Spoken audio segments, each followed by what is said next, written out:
سعید تمہارے بچے ہیں، تمہاری بیوی ہے، تمہارے بچے ہیں، تمہیں بھی اپنے بیوی بچوں کی یاد آئے گی۔ ہاں اے سعید، میں نہیں چاہتا کہ تمہارے قتل کا گناہ ہم اپنے سر پر لا دیں۔ ایسا کرو، حجاج کو ابھی معلوم نہیں ہے کہ ہم نے تمہیں گرفتار کر لیا ہے، ہم تمہیں رات میں چھوڑ دیتے ہیں، تم رات کا فائدہ اٹھا کر چپکے سے نکل جاؤ۔ یاد رکھنا، ملک کو کراس کرنا تھوڑا مشکل ہے، رات ہی رات میں تمہیں نکلنا ہوگا اور کچھ دن کے بعد تم نکل جاؤ گے۔ اے سعید اپنا خیال رکھنا، ہم تمہیں چھوڑ رہے ہیں۔ سعید ابن جبیر نے کہا پولیس والوں سے، تم نے بہت اچھا کیا کہ میری بیوی اور میرے بچوں کی خاطر تم نے مجھے چھوڑ دیا، اللہ تم پر رحم فرمائے جس طرح تم نے میرے اوپر رحم کیا ہے۔ سعید ابن جبیر نے 2 رکعت اللہ کے لیے شکرانے کی نماز پڑھی اور وہیں سے وہ چل دیتے ہیں، نکل جاتے ہیں۔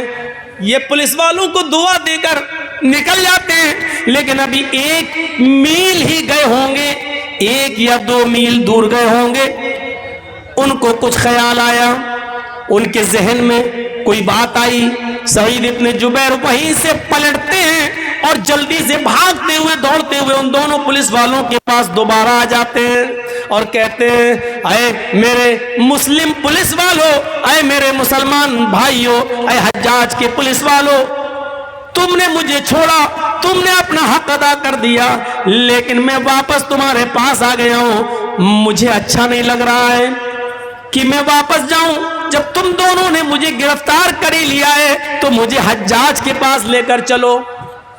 وہ دونوں پولیس والے کہنے لگے، سعید تمہارا دماغ خراب ہے، تمہیں معلوم ہے کہ اس کا انجام کیا ہوگا، وہ تمہیں قتل کر دے گا۔ سعید ابن جبیر کہتے ہیں، ہاں مجھے معلوم ہے کہ اس کے سامنے گئے اور میرا انجام میرا قتل ہے، لیکن مجھے پھر بھی جانا ہے۔ کہا ایسا کیوں؟ ہم تو تمہیں چھوڑ رہے ہیں، پھر کیا بات ہے کہ تم بھاگنے کے لیے تیار نہیں ہو؟ سعید ابن جبیر نے کہا، آئے پولیس والو، جس مسلمان جاسوس نے میری جاسوسی کی ہے، جس مسلمان جاسوس نے میری جاسوسی کی ہے اور تمہیں بتایا ہے کہ سعید فلاں گھر میں گھسے ہیں، اس جاسوس کو یہ بھی معلوم ہوگا کہ تم دونوں نے مجھے گرفتار کر لیا ہے، کیونکہ جاسوس ایک ایک چیز کی نظر رکھے ہوئے ہے۔ جب تم دونوں نے مجھے گرفتار کر لیا ہے تو اس کی خبر اس جاسوس کو ضرور ہوگی۔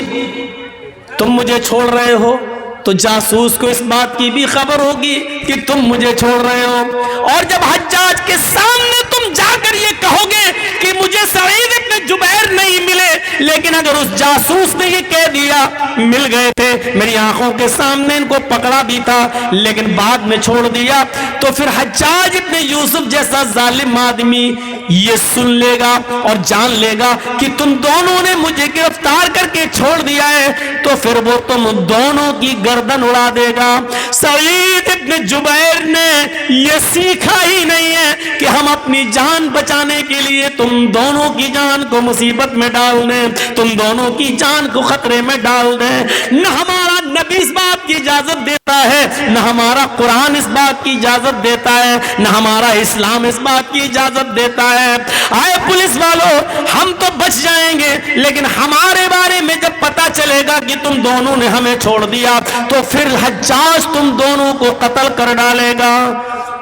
سعید ابن جبیر پھر نہیں مانے اور ان دونوں پولیس والوں نے مجبور ہو کر سعید ابن جبیر کو حجاج کے سامنے پیش کر دیا، اور حجاج نے ان کے ہاتھ پیچھے سے بندھوا کر خونی چمڑا بچھا کر جلاد کے ہاتھ میں تلوار دے کر کہا کہ میری آنکھوں کے سامنے سعید کو قتل کر دو، اور سعید کی گردن نیچے ہوتی ہے اور حجاج ابن یوسف کے جلاد نے ایک زوردار تلوار مار کر سعید ابن جبیر کو قتل کر دیا۔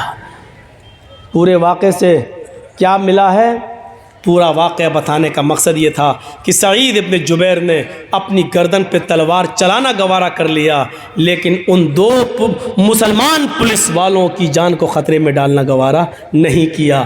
یہ اسلام کی تعلیم تھی۔ وہ اپنے لیے جو پسند نہیں کرتے تھے ان پولیس والوں کے لیے بھی انہوں نے پسند نہیں کیا۔